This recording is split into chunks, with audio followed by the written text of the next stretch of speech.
안녕하세요. 보험구조대 다시 시작하겠습니다. 그 주 52시간 근무제 시행되고부터 대부분의 회사에서 출퇴근 통근버스를 없앴거든요. 그러다 보니까 이제 개인적으로 출퇴근하다가 이렇게 사고 나는 경우가 있습니다. 이런 경우에 예전에는 이제 산재처리 어려웠는데 그 2016년도에 헌법재판소 이렇게 판결이 있어가지고 그 이후에는 이제 그 산재 처리가 되죠. 그래서 오늘은 그 출퇴근 중 사고 경우에 산재 처리를 어떻게 받는지에 대해서 얘기를 좀 나누도록 하겠습니다. 예, 그 이제 산재 사고가 자동차랑 이제 경합이 되는 거죠. 그러니까 아침에 이제 출근하는 경우랑 퇴근하는 경우랑 회사에서 이제 일 업무 중에 이제 뭐 잠깐 필요한 업무로 바깥에 나갈 때 회사 차를 갖고 왔을 때 그 이제 사고가 났을 때 예전에는 보통 출퇴근 중에 사고는 그냥 그 산재 처리가 안 됐는데 2016년도에 우리 헌법재판소 이제 결정이 번복이 됐어요. 예전에는 그거는 도저히 그런 것까지 산재로 처리하기는 산재 재원이 좀 없다. 이렇게 하다가 이제 2016년도에 어떤 사건이 있었냐면 아파트 경비원이에요. 아파트 경비원이 이제 자전거를 타고 아파트 자기가 건무소로 가다가 차에 이제 부닥쳐갖고 다리가 심하게 다쳤는데 그때까지는 해도 이제 뭐냐 하면은 사업주가 제공하는 출퇴근 버스 그거에 타고 오다가 그렇죠. 교통사고가 나야 산재사고라고 받고 또 혹시 회사에서 이제 그 교통비를 주는 회사가 있잖아요.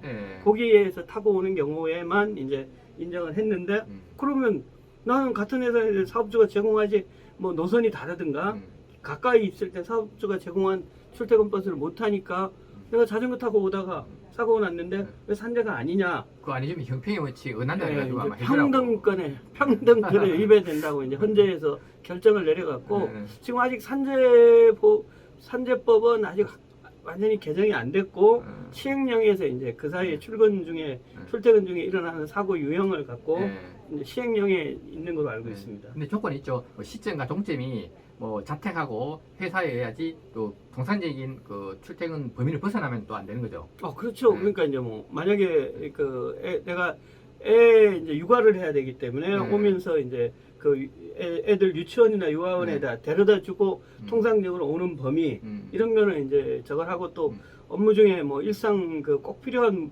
회사에 물품을 사러 갔을 때 그거는 이제 그때 사고는 산재 사고를 인정한다는 거죠. 원래는 이제 직장하고 출퇴근 그 사이 왔다 갔다 해야 되는데 이제 일상생활 꼭 필요한 경우 예를 들어서 뭐 중간에 약을 산다라든가 일상용품을 산다라든가 아니면 와이프를 잠깐 픽업해서 데려준다든가 애를 학교에 태워준다라든가 약간의 일탈은 이제 뭐 허용을 해주는 거고요. 그 이제 그것도 이제 뭐 케이스 바이 케이스로 논란이 많이 일어나죠. 부부가 뭐 애들 데려다 주고 할 때 3km 범위 내에서는 또 인정된 사례가 있기 때문에 일률적으로 딱 잘라서 뭐라고 못하지만 업무 중에 뭐 일상생활 필요해갖고 뭐 물건 사러 가다 일어난 사고나 또 이제 뭐 가까운 거리인데 애 데려다 주고 어떤가 뭐 잠깐 번호판을 교환하고 오는 이런 통상적으로 인정하는 범위라면 출퇴근 중 사고도 산재로 처리가 또 돼야 된다.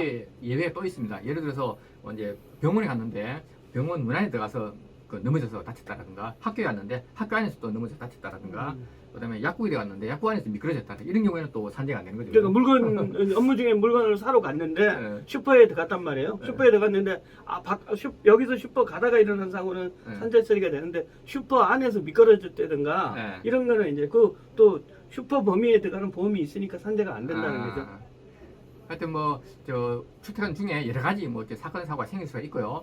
생겼으면은 산재를 청구할 수 있으니까 일단 산재 쪽으로 알아보시고 이제 그 우리가 조금 더 이제 좀 헷갈리면 안 되는 게 자동차의 업무 중에 자동차가 사고가 났을 때는 대인완 의무보험 범위 내에서는 산재를 해줍니다. 근데 이제 대인2 의무보험 범위를 벗어나는 손해액에 대해서는 산재는 자동차 보험에서는 면책을 시키는 거죠. 안 해주는 거죠.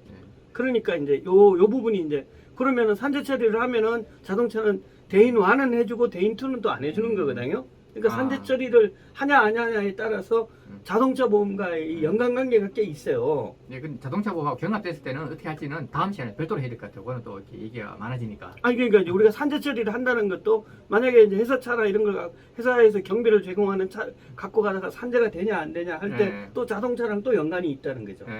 그런 거를 좀 헷갈리면 안 되고 다만 출퇴근 중 사고 이 부분에 대해서 헌재에서 인정됐고 아직 산재법은 확정이 안 됐지만 이 범위가 이제 출퇴근 중 사고도 전부가 아니고 일상적인 범위를 벗어나지 않는 범위 내에서 일어나는 거는 산재 처리가 된다. 네. 그렇게 알고 계시면 됩니다. 저도 그게 헌재겠지 맞는 것 같아요. 아니 뭐 회사에서 제공해주는 차 타고 하면 해주고 뭐 자전거 타거나 개인적으로 오토바이 타고 출퇴근하는 건 안 해주고 그건 또 형평이 안 맞는 거고 특히 그 주 52시간 그러니까. 이후에는 뭐 출퇴근 버스 거의 다 없어져 버렸으니까 뭐 지금 보호받을 때가 없거든요.